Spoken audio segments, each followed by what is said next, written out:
नाम टॉम था, लेकिन वो उसे कोई नुकसान नहीं पहुंचाता बल्कि वो तो उसकी मदद करता है। जो देख समांथा उससे माफी मांगती है कि उसने उसके बैग से खाना चुराया क्योंकि वो 2 दिन से भूखी थी। दरअसल उसकी कार खराब हो गई है बीच रास्ते में, तो उसका हस्बैंड पास के ही पेट्रोल पंप पर गया मदद के लिए, लेकिन अभी तक वो लौटा ही नहीं। इत्तेफाक की बात यहाँ ये थी कि टॉम की कार भी खराब हो चुकी है, बल्कि वो तो यहाँ 3 दिन से फंसा हुआ है। अब ये सुनते ही समांथा घबरा गई और कहा कि उसे जाना होगा अपनी पति के लिए, हो सकता है कि वो आ गया हो। तो टॉम भी उसके साथ जाता है, लेकिन वहाँ कोई नहीं था, इसीलिए दोनों वहाँ एक नोट छोड़ देते हैं। कुछ गर्म कपड़े लेकर वापस उसी झोपड़ी में आ गए। अब रात होने पर यहाँ का तापमान बहुत ज्यादा गिर जाता है, इसीलिए टॉम उसे कंबल ओढ़ने को कहता है जो वो कार से लेकर आई थी। पर उसे ये समझ नहीं आया कि उसका पति उसे ऐसे बीच जंगल में अकेले छोड़कर क्यों चला गया, साथ लेकर भी तो जा सकता था। तो समांथा ने बताया कि वो प्रेग्नेंट है, इसीलिए उसने ऐसा किया होगा। ये सुनने पर टॉम उसके बेड पर सोने को कहता है और खुद जमीन पर सोने की बात करता है। सोने से पहले उसने उसे पीने का पानी दिया जो कि वो पास में बह रही एक झील से लेकर आया था। लेकिन अजीब बात यह थी कि अगले दिन जब वो वापस गया तो वो झील का नामो निशान ही नहीं था। पर इन्हीं उलझन भरे सवालों को लेकर दोनों सोने के लिए चले जाते हैं। बीच में समांथा को एक बुरा सपना भी आता है जिससे कि सुबह उसकी जल्दी आंख खुल जाती है, लेकिन आसपास उसे टॉम कहीं दिखाई नहीं देता। बाहर गई तो उसे एक सफेद बालों वाली लड़की बेहोश पड़ी मिली। फौरन वो उसे लेकर झोपड़ी के अंदर आई। इधर टॉम अपनी कार में से कुछ फ्यूल निकालता है ताकि वो उसे समांथा की कार में डाल दे जिससे वो लोग यहाँ से निकल सके। इधर इस तरह उस सफेद बाले वाली लड़की को होश आता है, तब हम पहचान पाते हैं, अरे ये तो जोड़ी है, वही ग्रोसरी स्टोर पर चोरी करने वाली लड़की। पर ये यहाँ कैसे आ गई? अब जब उसने समांथा को देखा सोचा कि ये कोई गलत औरत है और ये जगह उसी की है, तो समांथा ने उसे पूरी दास्तान बताई, लेकिन अब भी उसे उस पर यकीन नहीं हो रहा है। इसीलिए गुस्से में वो उस झोपड़ी से बाहर चली गई। इस दौरान टॉम फ्यूल लेकर आ रहा होता है तो अचानक 2 बारी गोली चली, जिससे वो इतना ज्यादा डर जाता है कि उसके हाथ से वो फ्यूल गिर जाता है। उसने आवाज लगाई क्या कोई आस पास है, पर यहाँ कोई नहीं था, इसीलिए वो वापस आ गया। उसने एक अनजान लड़की को समांथा के साथ देखा जो असल में जूडी ही थी। उसने बताया कि उसके बॉयफ्रेंड के साथ उसकी लड़ाई हो गई, इसीलिए वो उसे यहाँ अकेला छोड़कर चले गया। पर अब उसे घर वापस जाना है। उसकी बातें सुन टॉम उसे यहाँ रहने के लिए मान जाता है, पर बदले में उसे भी उनके कामों में हाथ लगाना होगा। नेक्स्ट डे समांथा और उसमें अच्छी बातें होती है जिससे कि अब उनमें दोस्ती भी हो जाती है। पर वहाँ टॉम की तो परेशानियाँ खत्म ही नहीं हो रही है। वो नोटिस करता है जितनी दूर वो अपनी लोकेशन से जा रहा है उतना ही वो उसके करीब होता जा रहा है, यानी कि बार बार वो लौट कर उसी झोपड़ी के पास आ जाता है, जो चीज उसे बहुत ही अजीब लगती है। और इसीलिए वापस इन दोनों के पास आता और कहने लगा ये जगह ठीक नहीं है, हमें यहाँ से चलना चाहिए। पर मुझे एक बात जाननी है, असल में तुम लोग जा कहाँ रहे थे और ये जगह कौन सी है, यहाँ किसी को पता है? तो समांथा ने कहा कि उसके पति ने बताया कि ये न्यू हैम्पशायर है। पर जोडी कहती है जगह तो डकोटा है, तो वहीं टॉम कहता है कि वो लॉस एंजलिस वाले रूट पर था। इन सब बातों के बाद अब ये समझ चुके हैं कि ये बहुत बड़ी मुसीबत में है और इसीलिए टॉम ने मन बनाया कि वो लोग कल सुबह जितनी दूर जा सकते हैं उतनी दूर जाएंगे ताकि किसी की मदद ले सके या फिर कुछ और तरीका निकाल सके इस जगह से बाहर निकलने का।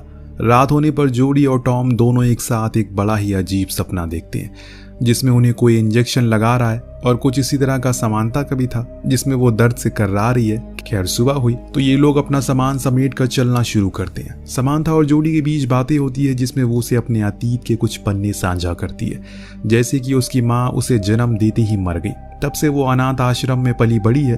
तभी अचानक उसके पैर पर एक चीज टकराई और वो गिर पड़ी। उसी समय उसके जेब से पैसों की गड्डी गिरी, जिसे देख टॉम अचंभित हो गया और जल्दी ही पूछा कि इतने पैसे तुम्हारे पास कहाँ से आए।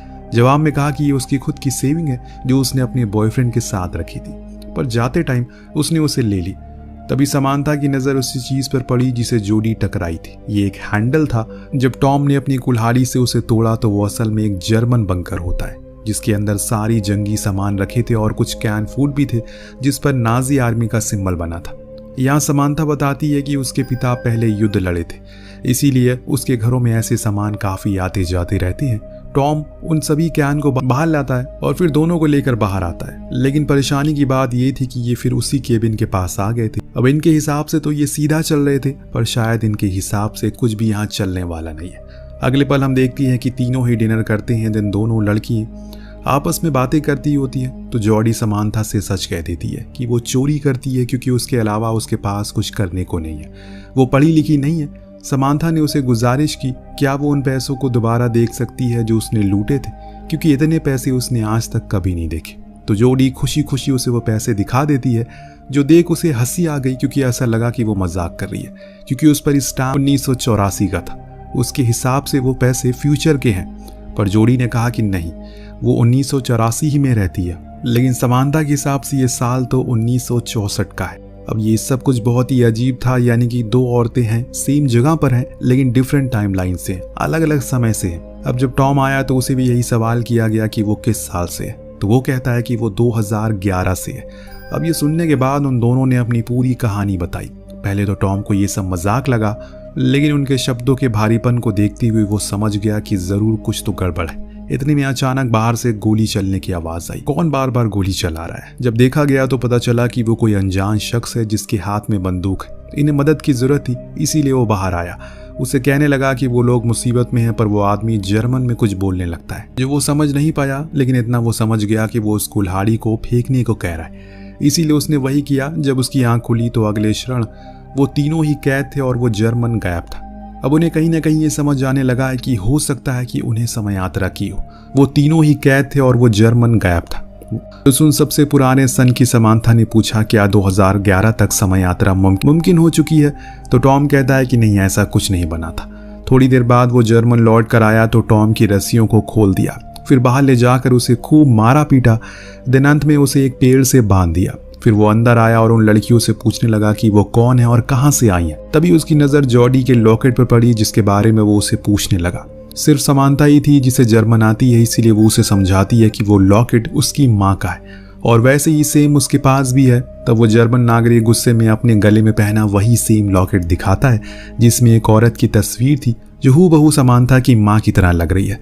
चीजें अब धीरे धीरे करके और परेशान करने लगती है, लेकिन आप बने रहिए क्योंकि इसका अंत आपको हिला कर रख देगा। अब वो दोनों लड़कियों को लेकर बाहर आता है तो समांथा टॉम से पूछती है क्या उसके पास भी ऐसा कोई लॉकेट है, लेकिन वो इनकार करता है। इस बीच वो अनजान आदमी ये भूल चुका था कि टॉम ने खुद की रस्सी खोल ली है। अगले पल अब उस हाल में है जिस हाल में उसने इन तीनों को रखा था, पर वहीं खड़ी ये तीनों अपनी ही कश्मकश में डूबे हुए हैं, क्योंकि कहीं ना कहीं उन्हें ये गुत्थी सुलझती हुई नजर आ रही है। समांथा का कहना था कि उस आदमी के पास जो लॉकेट है उसमें जो तस्वीर है वो उसकी माँ की है। वो टॉम ये मानने को राजी नहीं था, पर जब जोडी ने कहा कि वो तस्वीर वाली औरत उसकी नानी है तो उसके तो होश उड़ गए। यहाँ उस अनजान आदमी का नाम भी पता चलता है जो हमें समांथा बताती है। उसका नाम था जो असल में उसके पिता थे। पर सिर्फ यही नहीं, जब समांथा ने जोडी से उसकी जन्म की तारीख पूछी तो उसने बताया कि 3 जून 1964 ये वही तारीख थी जिस दिन जोडी की माँ की मृत्यु हुई थी, अपनी बेटी को जन्म देते हुए। और वो बेटी कोई और नहीं बल्कि खुद जोडी ही थी। क्यों आपको शौक लगा ना? अब पूरे केबिन में शौक का मातम पसरा हुआ है। बात ही कुछ इस तरह सामने आई है, सभी के होश उड़ चुके हैं। समांथा को जब पता चला कि उसका पति असल में युद्ध में मारा गया तो वो रोते हुए केबिन से बाहर चलेगी। लेकिन सिर्फ यही नहीं, यहाँ एक और राज से पर्दा उठता है। बाहर बैठा टॉम जोडी को बताता है कि वो असल में उसकी माँ एक चोर थी, पर वो उसकी इस बात को नकार दे क्योंकि उसके पास ऐसा कोई लॉकेट नहीं था। पर उसका कहना था कि उसके पास सेम लॉकेट है, पर वो अभी उसके घर पर है। वो बताता है कि उसकी माँ एक चोर थी जो अपने पति केविन के साथ शहर के गैस स्टेशन